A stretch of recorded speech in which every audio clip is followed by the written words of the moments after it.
Assalamualaikum warahmatullahi wabarakatuh. Baik, pada video ini kita akan praktik menghitung minggu efektif.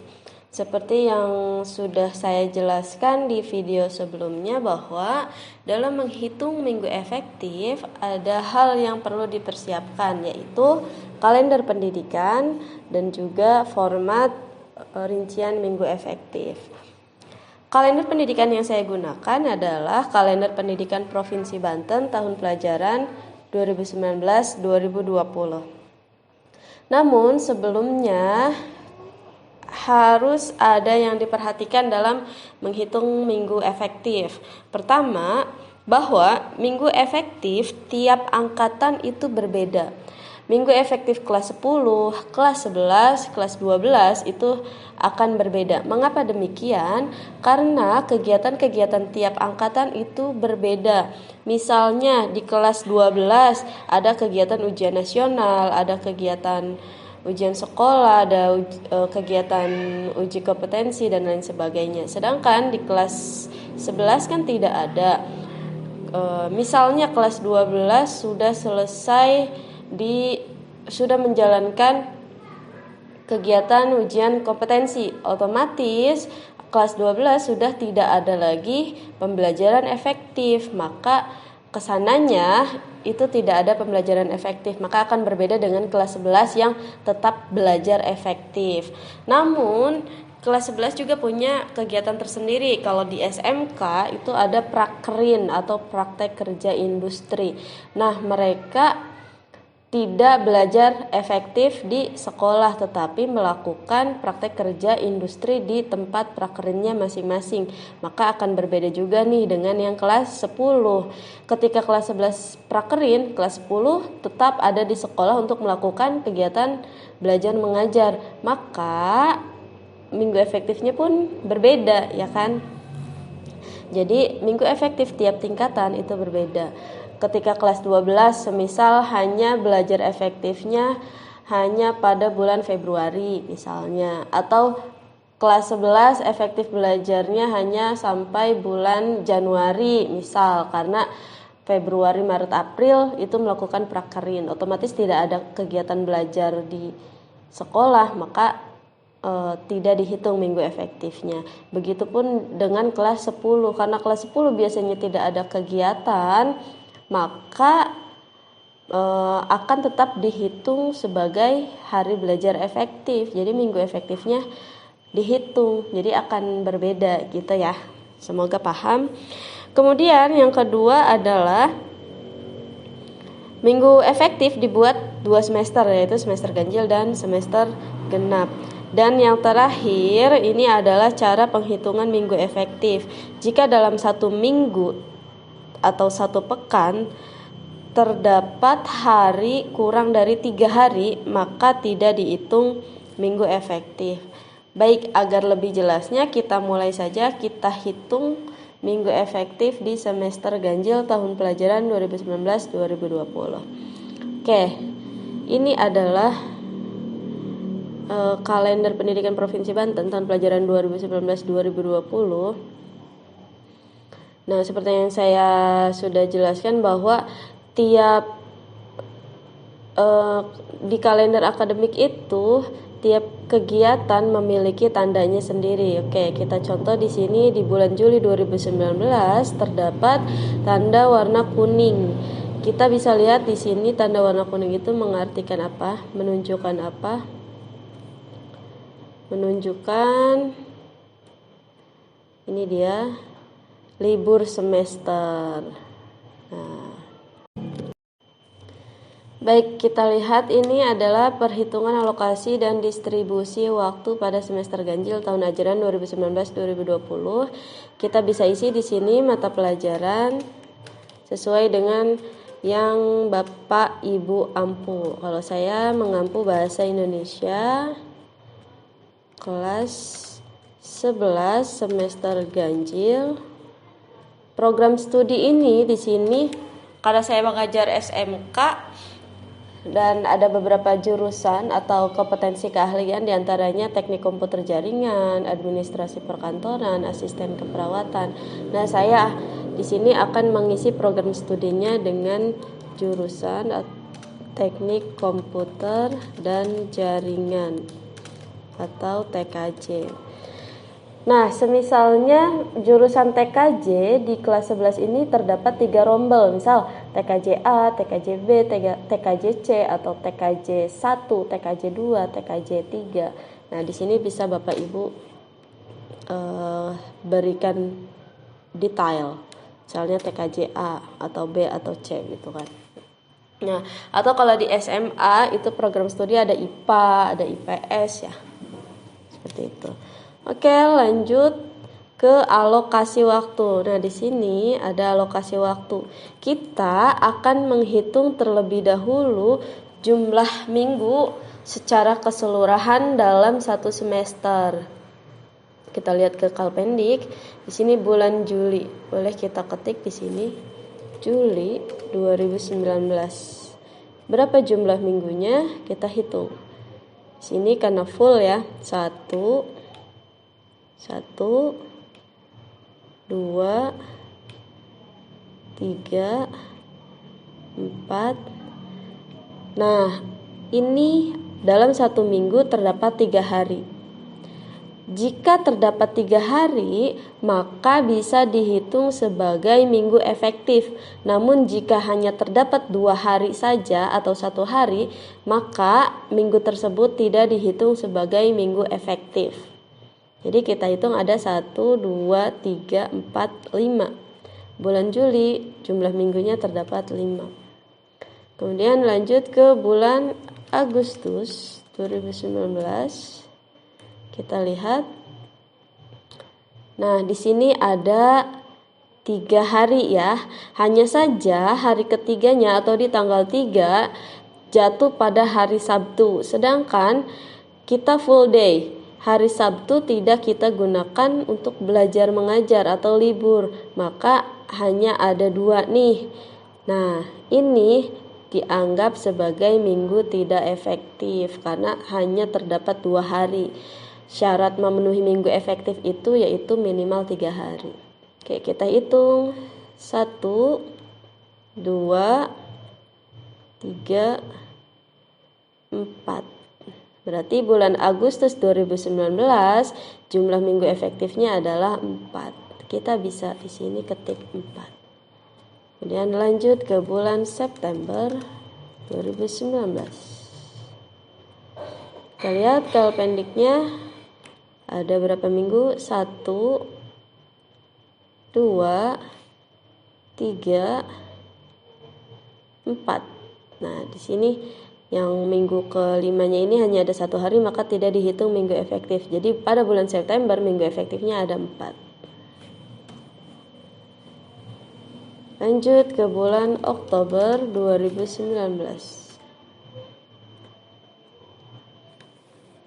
Di bulan Oktober kita hitung minggu efektifnya. Jumlah minggunya 1, 2, 3, 4, 5. Lanjut ke bulan November.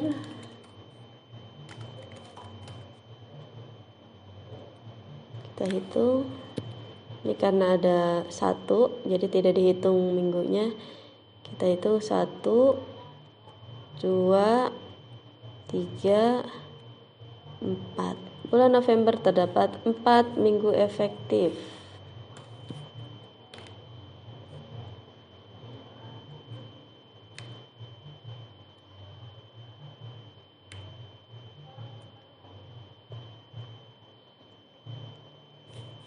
Oke, lanjut ke Desember. Kita hitung minggu efektifnya ada 1, 2, 3, 4. Ini hanya 2 hari maka tidak dihitung. Ini juga 4. Nah, oke. Jadi jumlah minggu dalam satu semester terdapat 26 minggu. Ini adalah alokasi waktu secara keseluruhan ya.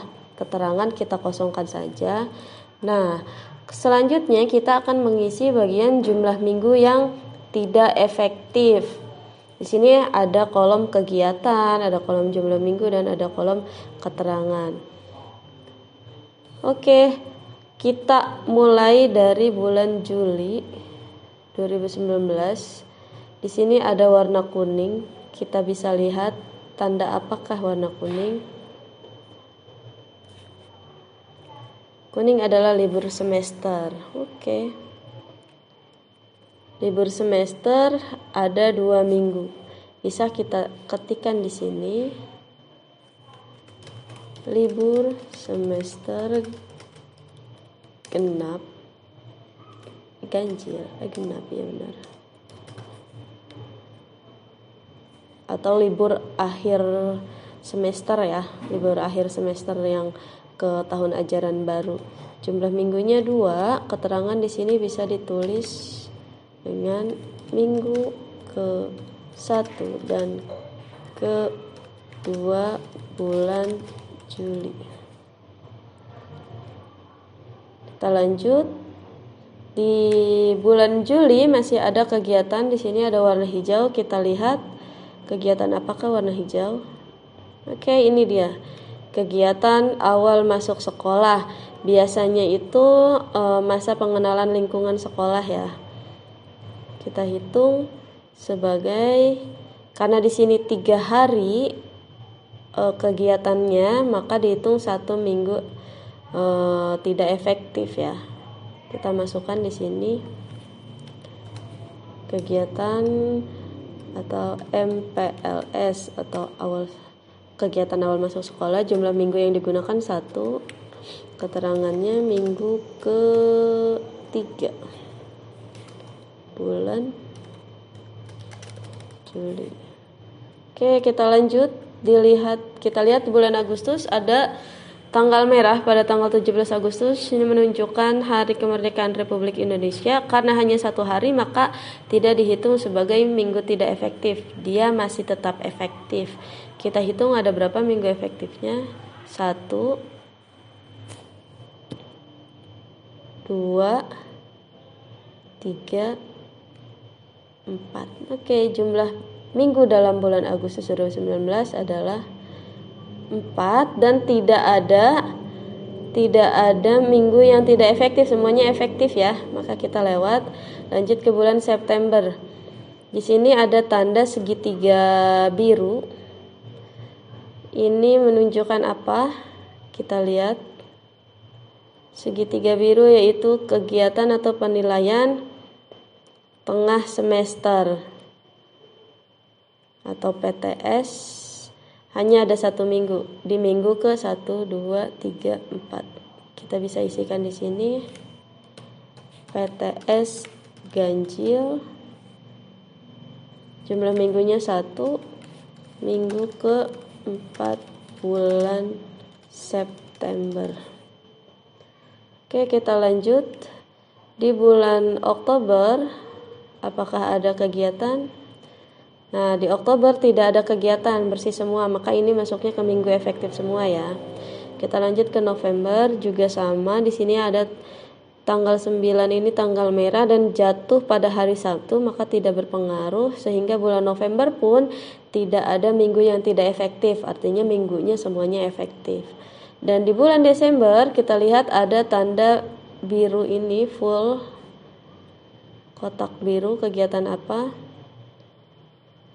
Kegiatan penilaian akhir semester ya. Kalau di akhir semester ganjil berarti penilaian akhir semester. Itu di minggu pertama bulan Desember kita masukkan. Pas ganjil, jumlah yang digunakan 1 minggu, jatuh di minggu ke-1 bulan Desember. Lanjut, masih ada kegiatan apa di bulan Desember? Kita lihat bagi raport ini ya, bintang ini bagi rapor. atau penyerahan buku laporan pendidikan ya. Bagi rapor ini jatuh pada tanggal 19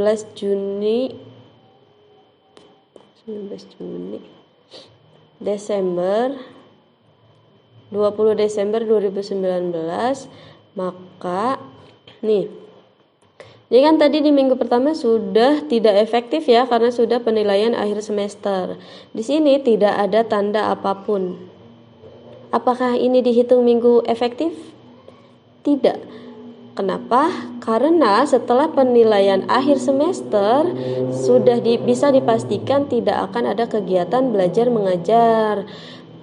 Paling-paling itu bisa diisi dengan kegiatan kelas meeting, artinya masa sambil menunggu pengisian rapor.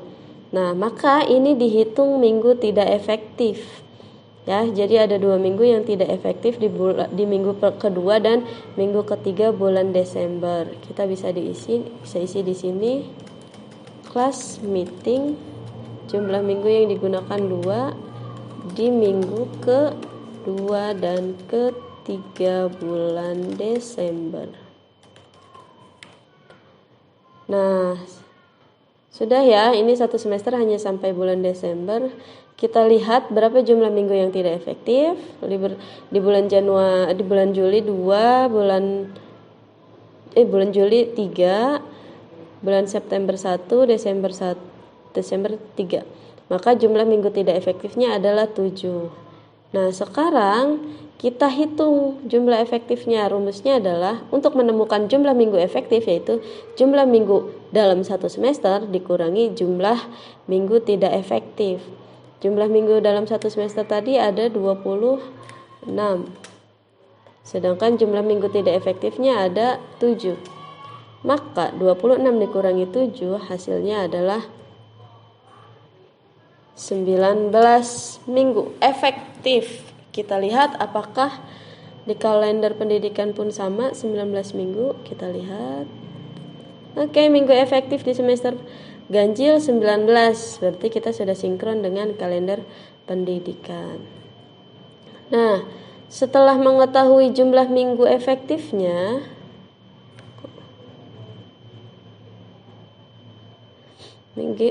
setelah kita mengetahui jumlah minggu efektifnya, kita cari tahu jumlah jam pelajaran efektif dalam satu semester nih berapa. Untuk mengetahuinya digunakan rumus jumlah minggu efektif dikali jumlah jam mengajar kita dalam satu minggu. Misalnya jumlah minggu efektifnya adalah 19 ya tadi.